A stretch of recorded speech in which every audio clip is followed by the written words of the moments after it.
மதுரை மீனாட்சி பதிப்பகம் வழங்கும் சுருக்கெழுத்து ஒலிநாடா. தமிழ் சுருக்கெழுத்து உயர்வேகம் நிமிடத்திற்கு 120 வார்த்தைகள் கொண்ட வினா. ஆகஸ்ட் 2025 2ஆம் தாள் சுருக்கி வரையும் பகுதி. குரல் கொடுத்துள்ளவர் மதுரை கு. ஜெயபாலன். Pretty comments. சட்டமன்ற பேரவையில் வரவு செலவு திட்ட பொது விவாதத்தின் போது மாண்புமிகு நிதியமைச்சர் அவர்கள் ஆற்றிய பதிலுரை வருமாறு. முதற்கண் இந்த விவாதத்தில் பங்கு கொண்ட பல்வேறு கட்சி உறுப்பினர்களுக்கு நன்றியை தெரிவித்துக் கொள்கிறேன். முதலாவதாக, பள்ளிக் கல்வித்துறை குறித்து சில உறுப்பினர்கள் குறை கூறி பேசினர். கல்வி என்கிற ஆயுதம் கொண்டே எதிர்காலத்தை வெல்ல முடியும் என்பதை இந்த நேரத்தில் மாமன்றத்தின் கவனத்திற்கு கொண்டுவர கடமைப்பட்டுள்ளேன். அவ்வகையில் கடந்த ஆண்டை காட்டிலும் இந்த ஆண்டு பள்ளிக் கல்விக்கு கூடுதலாக 10% நிதி ஒதுக்கப்பட்டுள்ளது என்பதை தெரிவித்துக் கொள்வதில் பெருமை அடைகிறேன். சமீபத்தில் 3ஆம் பாலினத்தவர் தங்களது குடும்பத்தினர் உதவியின்றி கல்வியை தொடர முடியாமல் சிரமப்படுவது குறித்து பத்திரிகைகளில் செய்தி வந்திருப்பதை மாமன்ற உறுப்பினர்கள் பார்த்திருப்பீர்கள். அதை கண்ட மாண்புமிகு முதலமைச்சர் அவர்கள் தாயுள்ளம் கொண்டு இனி வரும் காலங்களில் திருநங்கைகளின் கல்லூரி படிப்புக்கான முழு செலவையும் அரசே ஏற்க ஆணையிட்டிருக்கிறார்கள் என்பதை மெத்த மகிழ்ச்சியுடன் தெரிவித்துக் கொள்ள கடமைப்பட்டுள்ளேன். அதற்கடுத்து, மத்திய அரசின் சில திட்டங்களோடு மாநில அரசு தனது பெயரை சேர்த்து கொள்கிறது என்று மாமன்ற உறுப்பினர்கள் சிலர் கருத்து தெரிவித்தனர். உதாரணமாக, பிரதம மந்திரி வீடு கட்டும் திட்டத்தில் ஒரு வீட்டிற்கான மொத்த அனுமதி ரூபாய் 1.25 லட்சம் மட்டுமே.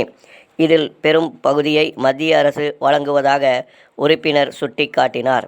எனினும் கிராமப் பகுதிகளில் இந்த நிதி போதுமானதாக இல்லை. எனவே மாநில அரசு இதில் தான் செலுத்தும் பங்கோடு மேற்கூரை அமைப்பதற்காக தனியே 1.25 லட்சம் ரூபாயை வழங்கி வருகிறது என்பதை இந்த நேரத்தில் தெளிவுபடுத்த விரும்புகின்றேன். அடுத்தபடியாக, சென்னை மெட்ரோ ரயில் திட்டம் சுமார் 60,000 கோடி ரூபாய் மதிப்பீட்டில் நடைபெற்று வருகிறது என்பதை அவையின் கவனத்திற்கு கொண்டுவர கடமைப்பட்டுள்ளேன். இத்திட்டத்தின் 2ஆம் கட்டத்திற்கான 50% மத்திய உதவி இன்னும் வரப்பெறவில்லை. இருப்பினும் மாநில அரசே சொந்த நிதியிலிருந்து இதுவரை செலவு செய்து பணிகளை தொய்வின்றி நடத்தி வருகிறது. விரைவில் இத்திட்டத்திற்கான பங்கை வழங்க வேண்டுமென்று நான் மத்திய அரசை இந்த மன்றத்தின் வாயிலாக கேட்டுக்கொள்கிறேன். அடுத்தபடியாக, மத்திய அரசின் வரிகளை வசூல் செய்து அனுப்புவதில் நம் மாநிலம் முன்னோடியாக இருக்கிறது.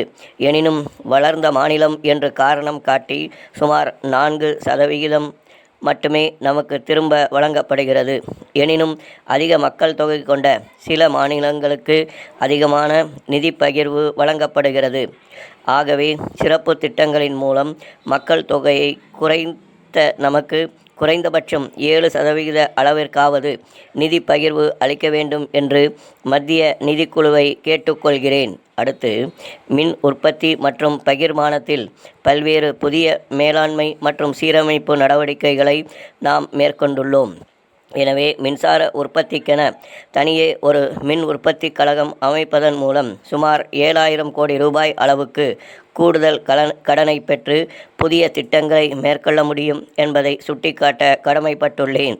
மேலும் இயற்கை இடர்பாடுகளின் போது மின் விபத்துக்களால் உயிரிழப்பு ஏற்படுவது குறித்து எதிர்க்கட்சி தலைவர் அவர்கள் குறிப்பிட்டு பேசினார்கள்.